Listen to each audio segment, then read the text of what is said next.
오늘 거룩한 주일을 맞이하여 변함없이 주 앞에 나와 함께 예배를 드리는 여러분과 여러분의 가정 위에 하나님의 축복이 함께 하시기를 주의 이름으로 축원을 드립니다. 오늘 이 복음 말씀을 중심으로 더욱 큰 은혜라는 설교의 제목으로 함께 은혜를 나누고자 합니다. 오늘 본문 6절에 보면은 더욱 큰 은혜를 주신다고 말씀하고 있습니다. 이미 다양한 은혜를 주셨습니다만 더욱 큰 은혜를 주신다는 것입니다. 사도행전 4장 33절을 보면은 사도들이 예수의 부활을 증언하니 무리가 큰 은혜를 얻었다라고 말씀하고 있습니다. 큰 은혜란 두 가지의 뜻을 가지고 있습니다. 첫째, 하나님의 은혜와 사람의 은혜는 다르다는 것입니다. 사람이 사람에게 은혜를 베풀 수 있습니다. 그러나 베푸신 은혜와는 하나님의 베푸신 은혜와는 비교할 수가 없습니다. 사람의 은혜는 어려울 때 도와주고 이끌어주는 은혜인에 반해서 하나님의 은혜는 독생자를 나에게 주시고 우리를 주에서 구원해 주신 그 크신 은혜입니다. 그 은혜야말로 사람이 베푼 은혜와는 비교할 수 없는 은혜이기에 뭐라고 표현해요? 큰 은혜라고 표현하는 것입니다. 둘째, 이미 하나님께서 큰 은혜를 주셨지만은 보다 더 큰 은혜를 끊임없이 공급해 주신다는 뜻이 담겨져 있습니다. 사람은 어떻습니까? 참 변덕스럽습니다. 기분과 감정에 따라 생각과 태도가 늘 변합니다. 그래서 어른들은 종종 이런 말씀합니다. 사람은 조석으로 변한다. 날씨만 30도가 왔다 갔다 하는 것이 아니라 화장실 들어오고 나갈 때 마음이 다른 것이 사람입니다. 돕고 사랑하는 것도 변덕스럽습니다. 그래서 변덕이 팥죽 끓는 듯 하다라고 구글에 그렇게 변덕을 표현했습니다. 그러나 하나님의 사랑과 은혜는 가면 갈수록 더 깊어지고 풍성해집니다. 변하지 않습니다. 그래서 성경은 큰 은혜다라고 표현을 합니다. 더욱 큰 은혜가 여러분 가운데 늘 함께 하시기를 주의 이름으로 축원을 드립니다. 아멘. 몇 차례 나누어 더욱 큰 은혜란 비결과 자세에 대해서 말씀을 드리려고 합니다. 본문 6절에 보면은 더욱 큰 은혜를 주시나니 그러므로 일렀으니 하나님이 교만한 자를 물리치시고 겸손한 자에게 은혜를 주신다고 말씀하고 있습니다. 미국 사람은 아침 인사를 어떻게 합니까? 굿모닝이라고 표현합니다. 유대인은 살롬이라고 합니다. 한국 사람은 뭐라고 말합니까? 어떻게 인사합니까? 어떻게 인사해요? 한국 사람은? 밤새 안녕하셨습니까? 또 진지 잡수셨습니까? 인사합니다. 헬라 사람은요 은혜라고 표현합니다. 은혜. 인사말은요 그 민족의 생활 문화와 깊은 연관이 있습니다. 우리나라의 경우 정변, 난리, 강파싸움, 숙청, 전쟁으로 인하여 편할 날이 없었습니다. 자고 나면 사약을 받아야 하고 귀향을 가거나 죽는 일이 흔했기 때문에 그러다 보니까 아침에 만나면 밤새 안녕하셨습니까? 라고 인사를 하는 것입니다. 죽지 않고 살았군요. 이렇게 표현을 합니다. 뿐만 아니라 보릿고개, 흉년, 기근, 찌든 가난이 수천 년에 계속되는 동안 유일한 희망은 한번 죽어도 소원이 없으니까 배불리 먹고 죽었으면 좋겠다. 허연 쌀밥에 정말 배 두들기면서 먹고 죽어도 한이 없겠다라는 말들을 오랫동안 해왔습니다. 특수계층을 뺀 일반 사람들은요 제때 밥을 찾아 먹는 것은 불가능했던 때가 있었습니다. 불과 몇십 년 전입니다. 그러다 보니까 만날 때마다 진지 잡수셨습니까? 하는 것이 인사고 때가 되어서 찾아가는 것은 큰 신뢰다고 그랬어요. 그래서 때에 잘못 찾아가면은 어떻게 식사를 하셨습니까? 해도 안 먹었는데 뭐라고 했어요? 먹었습니다. 그런데 뱃속에서는 뭐래요? 꼬록꼬록 소리를 냈던 것이 기억이 납니다. 좋은 아침 은혜 살롬이라는 인사말에 비하면 밤새 안 죽고 살았습니까? 아침밥이나 먹고 나왔습니까? 하는 우리의 인사말은 서글픈 정서가 담겨져 있는 것입니다. 본문에 교만한 자는 은혜를 받을 수 없고 겸손한 자에게 은혜를 베푸신다라고 말씀하고 있습니다. 은혜는 좋은 것, 평안한 것, 행복한 것을 말합니다. 은혜를 받으면 모든 것이 좋고 행복하고 평안해야 합니다. 그러나 은혜를 받지 못하면 반대의 역할이, 결과가 나온다는 것입니다. 교만이란 자신만만하고 머리를 치켜드는 것이고 남을 얕잡아보는 일련의 행위를 교만하다라고 표현하려 합니다. 주고받는 행위는 정해져 있는 법칙입니다. 언제나 상을 받는 사람은 상을 주는 사람 아래 서 있게 되어지는 것입니다. 그것이 세계 공통의 공식입니다. 상을 받는 사람은 의자에 앉아있고 주는 사람이 땅바닥에 엎드려서 상 주는 경우는 없습니다. 은혜를 받으려면 어떻게 해야 돼요? 자세를 낮추고 머리를 숙이고 허리를 굽히고 받아야 하는 것입니다. 그래서 겸손한 자에게 하나님은 큰 은혜를 주신다고 말씀합니다. 교만은 은혜를 가로막는 가시와 같은 것입니다. 성경에 보면은 교만하기 때문에 망하거나 손해보는 일들이 얼마나 많은지 모릅니다. 예를 들어 보겠습니다. 사울왕은 이스라엘 초대 민선 왕입니다. 국민이 뽑은 왕입니다. 백성의 지지로 뽑힌 왕입니다. 그러기에 그의 인기는 절대적이었습니다. 그런데 그는 백성의 지지나 인기만을 믿고 신앙을 소홀히 하고 하나님을 멀리하기 시작했습니다. 하나님의 은혜로 왕이 되고 민산왕이 되었지만 그가 선줄로 생각을 합니다. 내가 역시 잘났기 때문에 잘된 줄로 목이 뻣뻣했던 것입니다. 그러다가 보니까 신앙을 소홀히 하고 하나님을 멀리하기 시작한 것입니다. 그 결과는 어떻게 됐습니까? 우리나라 말로 뻔했다라는 것입니다. 사울 왕조는 완전히 붕괴되었고 단 한 명도 그의 후손이 왕이 되거나 출세한 사람이 없다라는 말입니다. 다윗 왕도 집권 말기 요압이라는 신복 장군을 시켜서 이스라엘 백성 중에 전쟁에 나갈 수 있는 사람의 숫자를 세도록 했습니다.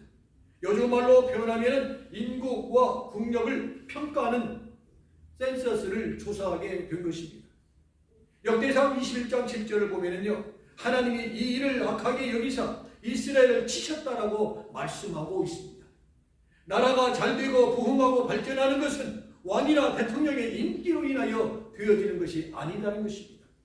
하나님의 은혜로 되는 것임을 여러분 믿으시기 바랍니다.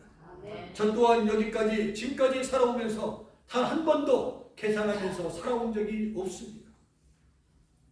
분석고 살았고 하나님의 은혜로 여기까지 왔다라고 늘 생각을 하며 감사하며 살아오고 있습니다. 사무엘하 6장을 보면 하나님의 법궤를 다윗성으로 옮길 때 그 감격과 기쁨을 참지 못한 다윗이 힘을 다하여 여호와 하나님을 향하여 춤을 추었다 했어요. 우리가 기분이가 좋으면 어떻습니까? 춤이 나옵니다. 노래가 저절로 나오는 거예요. 그것은 바로 뭐예요? 아, 기분 좋구나 표현을 하고 그 모습을 창문 열고 바라보던 다윗의 아내 미갈이 심중에 다윗을 어떻게 해요? 업신여겼다 했어요. 웃기네라는 것입니다. 왕이 돼가지고 채신도 없이 저렇게 춤을 추고 있네 라고 한 것입니다.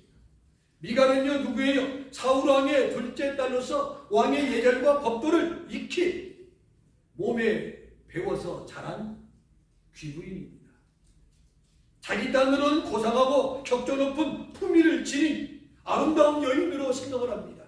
그러게 내 남편이 왕이 되었음에도 불구하고 품위 없게 저렇게 춤추고 있는 것이 한마디로 마음에 들지 않아서 웃었다 했어요.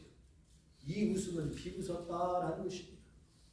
그러나 다윗은 베들레헴 들판에서 양을 치며 제대로 씻지도 않고 흙바닥에서 뒹굴고 들판을 쏘아다니는 베두인 출신입니다.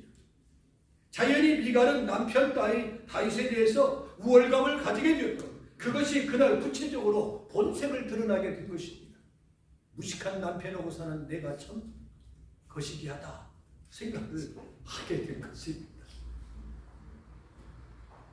미갈은 다윗에게 뭐라고 합니까? 방탕한 여자가 염치 없이 자기 몸을 드러내는 것처럼 오늘 당신의 신복 계집종들이 보는 눈앞에서 몸을 흔들어대는 것이 참으로 부끄럽습니다.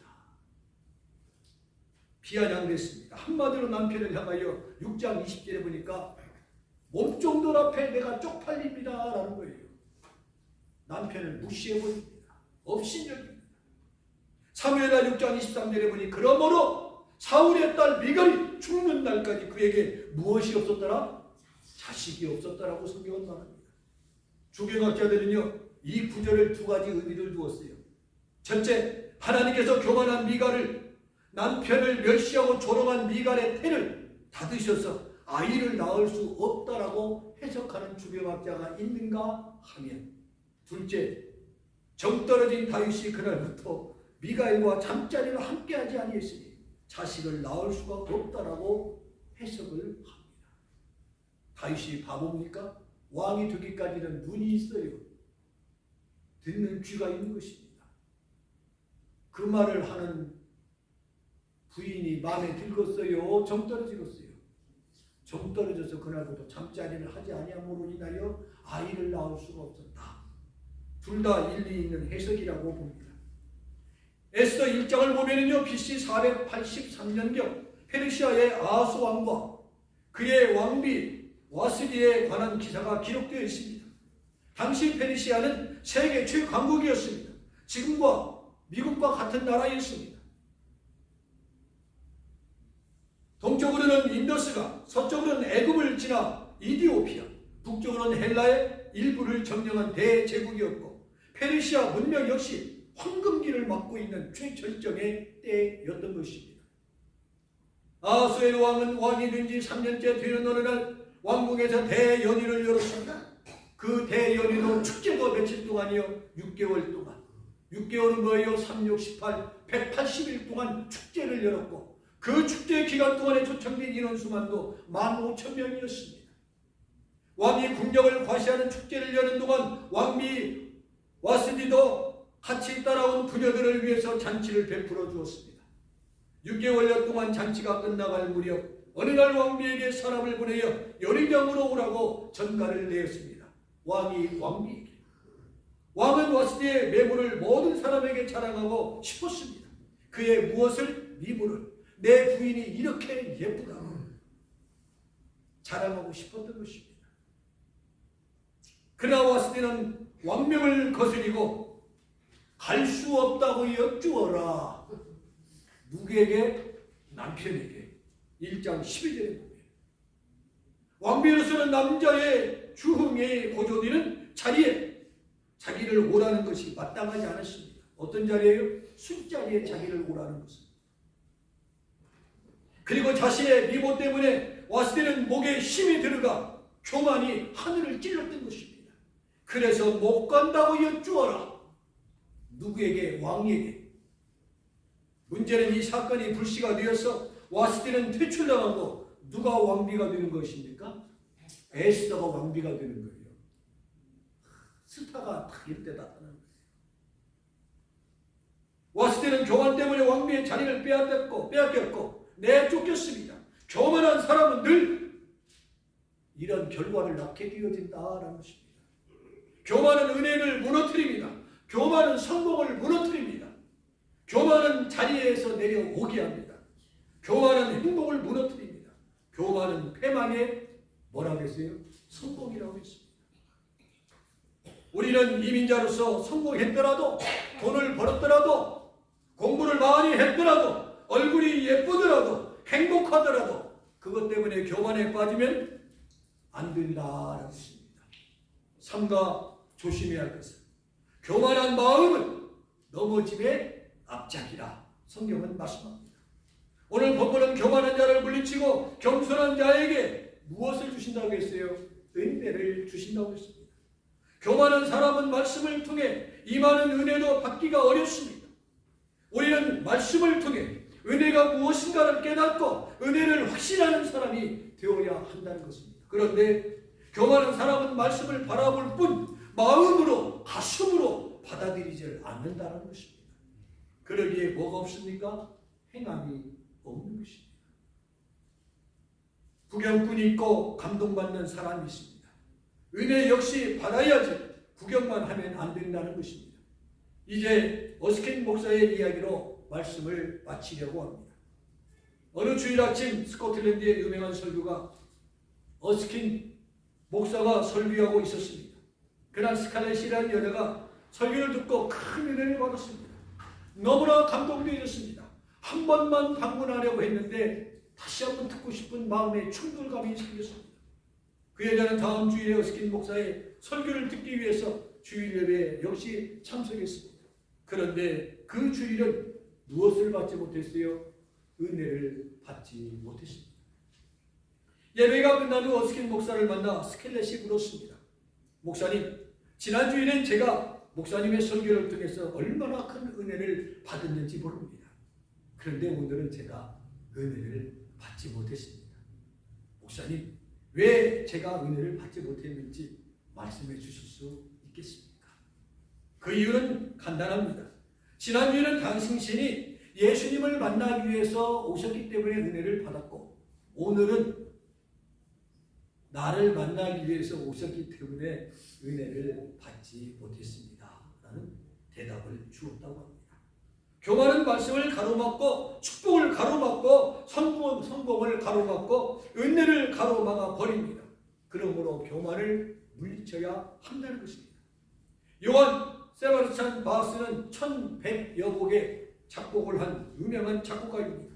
그는 죽기 전 몇 달 전까지 실명한 상태에서도 작곡을 했습니다. 그의 마지막 곡은 주여 당신의 보좌 앞으로 나를 인도하소서라는 곡이었습니다. 그 곡을 끝으로 그는 눈을 감으면서 이렇게 말을 했다고 합니다. 음악을 주신 하나님 감사합니다. 두 번째, 하나님은 경건한 음악과 함께 하심이라는 유명한 명언을 남겼다고 합니다.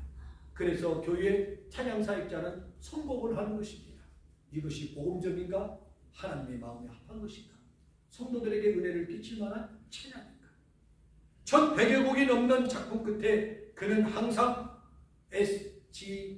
SGD라는 서명을 남겼습니다.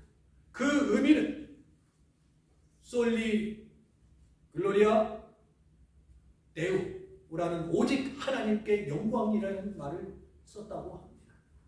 바로 이것이 정신과 신앙과 성민, 은혜 받은 사람의 생활입니다. 오직 하나님의 영광을 돌리는 저와 여러분이 되시기를 주님의 이름으로 축원을 드립니다.